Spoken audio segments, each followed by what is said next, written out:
Hola, ¿cómo están? Les doy la bienvenida a un nuevo encuentro de nuestro curso Filosofía desde cero.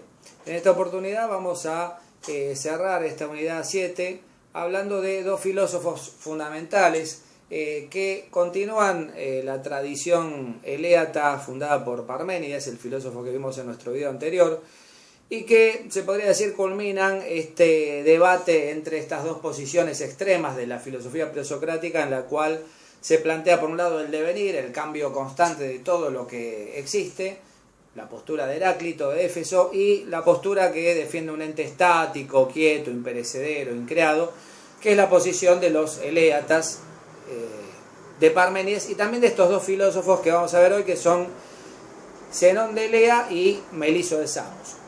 Zenón de Elea, que no hay que confundir con Zenón de Sitio, un filósofo muy posterior, que es fundador de la escuela estoica.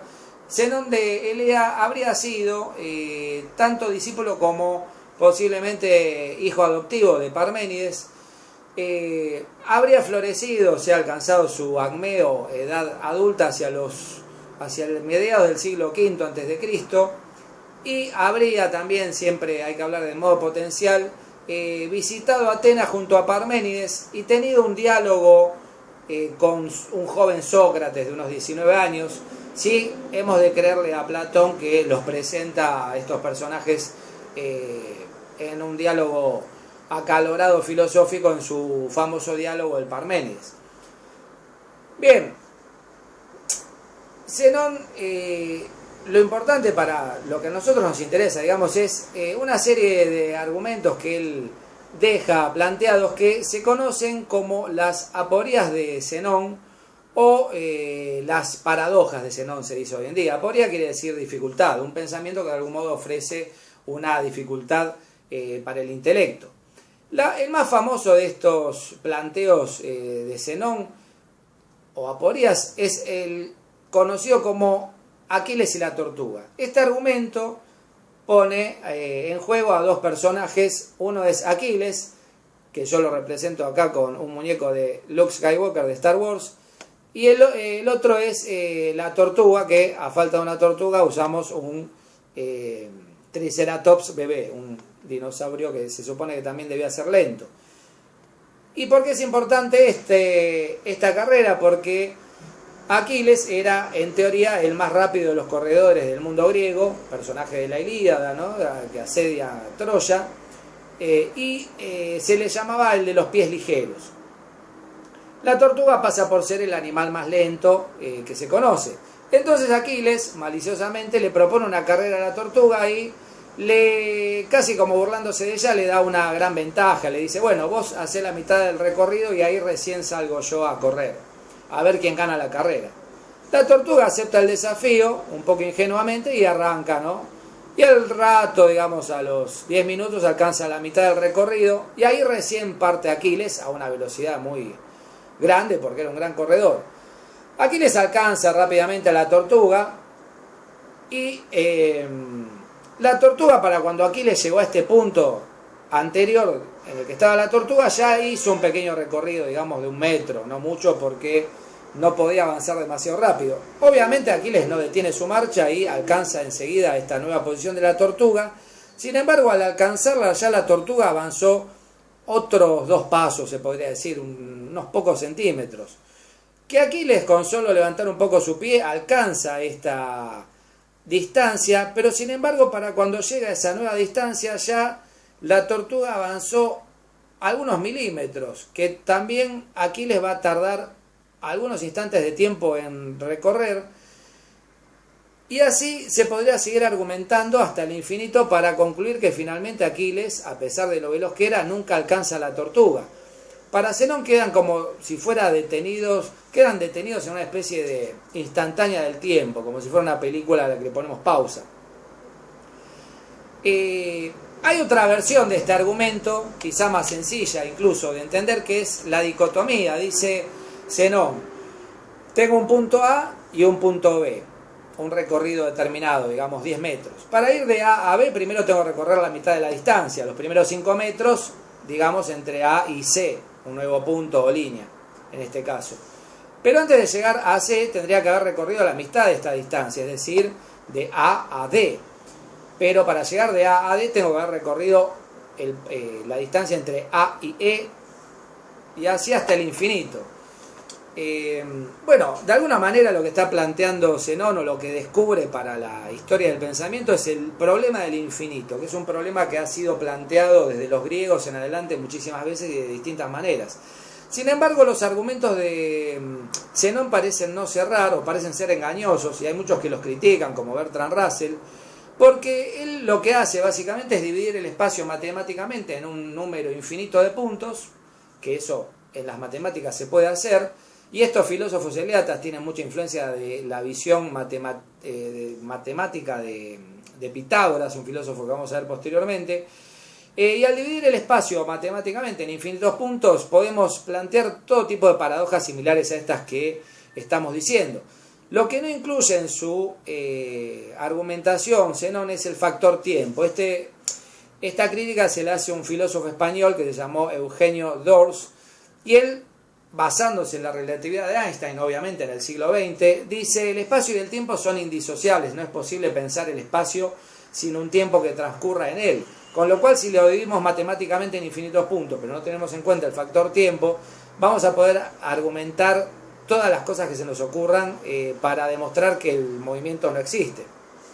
Diógenes el cínico, Diógenes de Sinope, el cínico, refutó más fácilmente a Zenón caminando alrededor de él de manera, digamos, muy quejumbrosa, diciéndole: el movimiento se demuestra andando, como diciéndole: no me vengas con estas rarezas.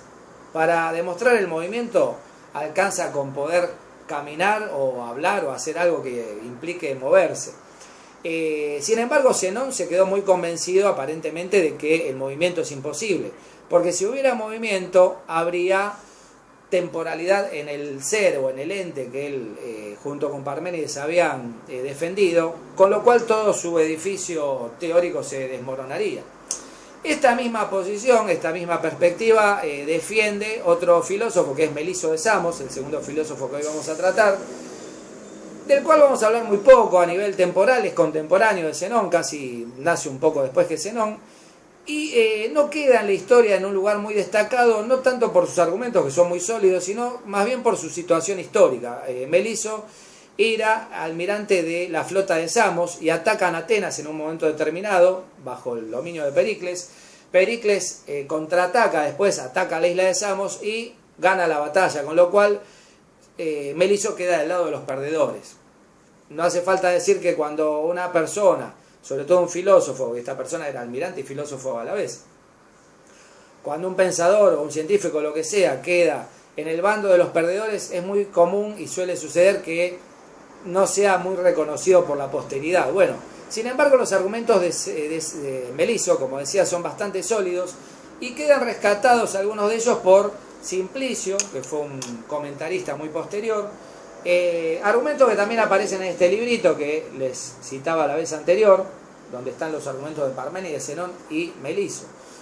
Les leo algunos fragmentos solamente. Dice Meliso: lo que era siempre y será siempre, porque si hubiese nacido, necesariamente habría sido nada antes de haber venido a la existencia.